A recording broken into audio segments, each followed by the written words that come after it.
రాష్ట్రంలో ఉన్నటువంటి 175 నియోజకవర్గాల్లో ఉన్నటువంటి వైఎస్ఆర్ పార్టీ సంబంధించినటువంటి అందరినీ కూడా లోపలేసుకో, నీ మీద పోరాటం చేసేది ఖాయం. మేమంతా జైలుకి వెళ్ళటానికి సిద్ధంగానే ఉన్నాం. నీ తప్పుడు కేసుల్లో అక్రమ అరెస్టులో ప్రతి ఒక్కళ్ళం కూడా వైఎస్ఆర్ కాంగ్రెస్ పార్టీ జెండా మోసే ప్రతి చిన్న కార్యకర్త దగ్గర నుంచి కూడా జగన్మోహన్ రెడ్డి గారి దాకా అంతా సిద్ధంగా ఉన్నాం. నీ చేతనైంది నువ్వు చేసుకో. అయినా సరే తెలుగుదేశం పార్టీ చేసేటువంటి తప్పుల మీద ప్రజలకి మోసం చేసే దాంట్లో పోరాటం చేయకుండా ఉండడం వదలం, నిన్ను నిలదీయకుండా ఉండడం వదలం అనేది కూడా చంద్రబాబు నాయుడు గారికి ఈ సందర్భంగా అంతిమంగా న్యాయం చేస్తుంది. జగన్మోహన్ రెడ్డి గారిని దగ్గర నుంచి కుటుంబాన్ని నువ్వు ఎవరిని వేధించదలుచుకున్నా మేము న్యాయ పోరాటం చేస్తాం, ధర్మ పోరాటం చేస్తాం. ఖచ్చితంగా నీ మీద తిరుగుబాటు చేసి రాజకీయ పోరాటం కూడా చేసి అన్నింటిని కూడా ఎదుర్కొని ఖచ్చితంగా 2029కి మీ ప్రభుత్వాన్ని పడదయటానికి కావాల్సినటువంటి ప్రతి పోరాటాన్ని చేస్తాం.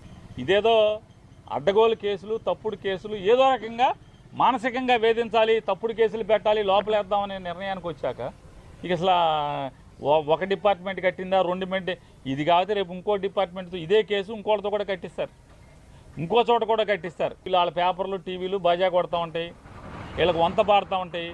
ఇది కరెక్ట్ కేసు అంటారు. మామూలుగా ఇంతమందిని పొలం అమ్మిన వాళ్ళు ముద్దాయిగా లేరు. జోగి రమేష్కి పొలం అమ్మింది ఎవరు? పొలం అమ్మిన వాళ్ళు ముద్దాయిలుగా ఉన్నారా? వాళ్ళు ఎందుకు లేరు, ముద్దాయిలుగా రారు అంటే? అయితే సాక్ష్యంగా తీసుకురావాలి, లేదా చంద్రబాబు నాయుడు గారు చుట్టాలన్న అవ్వాలి, రెండింటిలో ఏదో ఒకటి అవ్వాలి. వాళ్ళని బెదిరించి సాక్ష్యంగా అన్నా పెట్టాలి. వీళ్ళని అమ్మినోళ్ళు తింటో లేరు, కొనుక్కున్నోళ్ళు లేరు. అంతిమంగా అరెస్టులు చేసి అక్రమంగా తప్పుడు కేసులు కట్టి మీ మానసిక ఆనందం పొందుతారేమో, కానీ అల్టిమేట్గా కోర్టులు ఉన్నాయి. ఖచ్చితంగా కోర్టులో ఫైట్ చేయటం,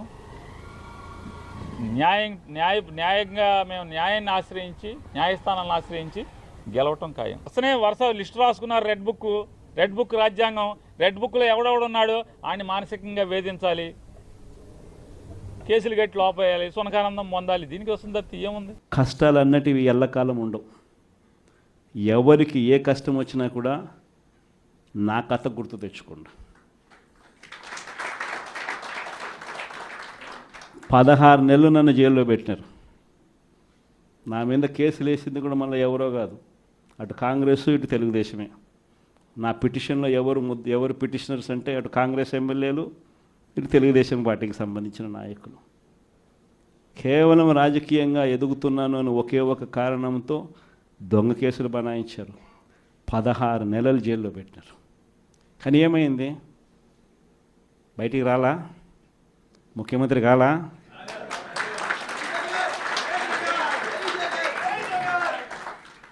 ప్రతి ఒక్కరు ఇది గుర్తుపెట్టుకోండి. ఎవరికైనా ఇంతే. మహా చేస్తే వీళ్ళు ఏం చేయగలుగుతారు? దొంగ కేసులు పెడతారు, కాదండంలా బెదిరిస్తారు, కాదండంలా మహా అయితే 3 నెలలు లోపల వేస్తారు, అది కాదండంలా. కానీ ఏం చేస్తారు? 3 నెలల తర్వాత మళ్ళా వస్తాం, రెట్టించిన ఉత్సాహంతో మళ్ళా పనిచేస్తాం.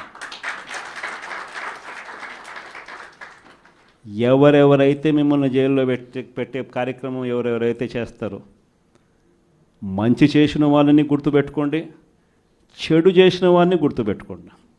ఇద్దరిని గుర్తుపెట్టుకోమని చెప్తాను. ఊరికే చూస్తూ ఊరుకోం. వైఎస్ఆర్ కాంగ్రెస్ పార్టీ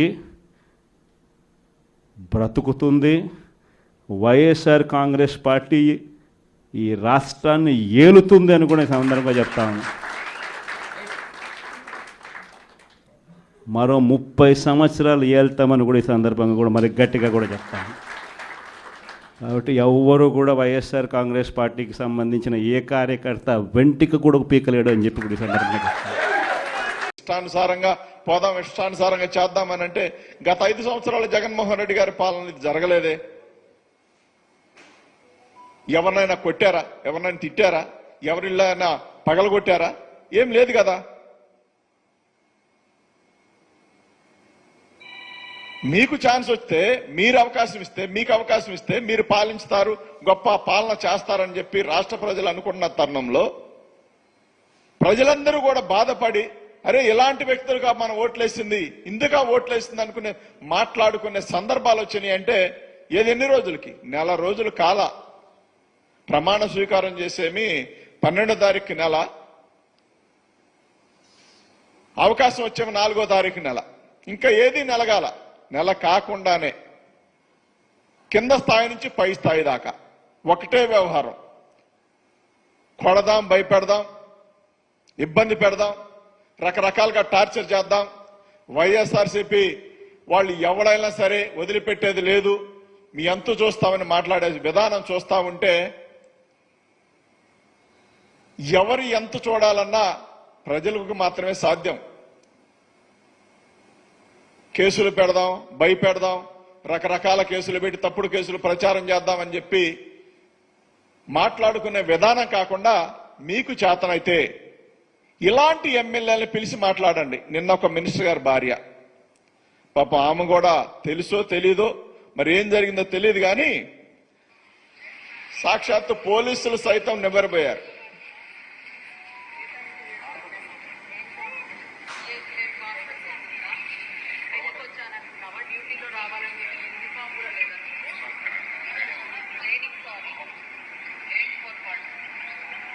విన్నారు కదా, ఏ రోజన్నా వైసీపీ హయాంలో ఎమ్మెల్యేలు కావచ్చు, ఎంపీలు కావచ్చు, వాళ్ళ భార్యలు కావచ్చు, వాళ్ళ పిల్లలు కావచ్చు, ఎవరినైనా బెదిరించారా? ఈ ద్వారంలో ఇందాక సాక్షాత్తు బిల్డింగ్ పగలగొట్టడానికి జేసీబీలు వెళ్తా ఉంటే పోలీసులు అడ్డుకున్నారు. పోలీసులు అడ్డుకుంటా ఉంటే పోలీసులను పక్కకు నెట్టేసి, అంటే పోలీసులు కూడా అవసరం లేదు, అధికారం మాది కాబట్టి అనే భావంతో కరెక్ట్ కాదని పోలీసులు అడ్డుపడతా ఉంటే వాళ్ళని కూడా పక్కకు నెట్టేసి ఇష్టానుసారంగా కొట్టిన తీరు, ఇష్టానుసారంగా ఎగబడిన తీరు రాష్ట్ర ప్రజలందరూ చూస్తా ఉన్నారు. మీరు ఆ రోజు జగన్మోహన్ రెడ్డి గారు ప్రజల మధ్యకి వెళ్తాను, ప్రజా సమస్యలనే ప్రజాక్షేత్రంలోనే తీర్చుకుంటాను పాదయాత్రగా ఇటువంటి దుర్మార్గులు ఉన్నటువంటి నా శాసనసభ్యుల్ని చేర్చుకుని రాజ్యాంగానికి వ్యతిరేకంగా మంత్రులు ఇచ్చినటువంటి సభలో అడుగు పెట్టనని చెప్తే జగన్మోహన్ రెడ్డి గారు చేసినటువంటి శపథానికి, జగన్మోహన్ రెడ్డి గారు ఇచ్చినటువంటి మాటకి మా 43 మంది శాసనసభ్యులు, అదేవిధంగా మాకున్నటువంటి 7-8 మంది ఎమ్మెల్సీలు ఎవడం కూడా ఈ సభలోకి చంద్రబాబు నాయుడు ఉండగా ఈ కౌరవ సభలోకి అడుగు పెట్టాల. మా జగన్మోహన్ రెడ్డి గారికైనా, మా పార్టీకైనా, మాకైనా ఒకే సిద్ధాంతం, నాయకుడు వెనకాల నడుస్తాం. నాయకుడు ఏది చెప్తే, నాయకుడు ఏ దారి చూపిస్తే ఆ దారిలో నడవటం. నీకు సిగ్గులేదు, నువ్వు అసెంబ్లీకి రాకపోతే నీ కొడుకు వచ్చి అసెంబ్లీలో కూర్చుంటాడు, నీ ఎమ్మెల్యేలు వచ్చి అసెంబ్లీలో కూర్చుంటారు. నీ భార్యను అవమానించాడని చెప్పినటువంటి మాట ఆఖరికి నీ శాసనసభ్యులు, నీ కొడుకు కూడా నమ్మలేదు. కాబట్టి నువ్వు దొంగవి 420 కాబట్టి వాళ్ళు నిన్ను కాదని చెప్పి అసెంబ్లీకి వచ్చి ఈరోజు నువ్వు బయట రక్తి కట్టించేటువంటి డ్రామాలని ఇక్కడ రక్తి కట్టిస్తున్నారు వాళ్ళు. నిన్న లోకేష్ అంటాడు బాబాయ్ని గొడ్డలతో చంపించాడు జగన్మోహన్ రెడ్డి, వెన్నుపోటు గుండెపోటు అని చెప్పాడని చెప్పి. నువ్వు సిగ్గుపడాలి. వివేకానంద రెడ్డి గారి హత్యప్పుడు నీ ప్రభుత్వం, నీ దిక్కుమాలిన ప్రభుత్వం, నువ్వు ఒక మంత్రిగా, నీ బాబు ముఖ్యమంత్రిగా ఉన్నాడు. ఒక ప్రతిపక్ష పార్టీ సంబంధించినటువంటి ప్రతిపక్ష నాయకుడు జగన్మోహన్ రెడ్డి గారి బాబాయ్, మాజీ ముఖ్యమంత్రి వైఎస్ రాజశేఖర రెడ్డి గారి సోదరుడు ఇంత విచ్చలవిడిగా బరి తెగించి ఇంటిలోనే హత్య చేశారంటే నీ ప్రభుత్వం, నువ్వు ముఖ్యమంత్రిగా ఉండి ఆ రోజు రాజారెడ్డి గారు చనిపోవటానికి కానీ, మొన్న వివేకానంద రెడ్డి చనిపోవటానికి కానీ, వీళ్ళిద్దరు హత్యలకి నీ వైఫల్యం, నువ్వు ఉన్నావు మాకేం కాదు అన్నటువంటి దోషులకి నమ్మకం. అట్టాగే నువ్వేం చేసావు, ఆ కేసుని గాలికి వదిలేసావు.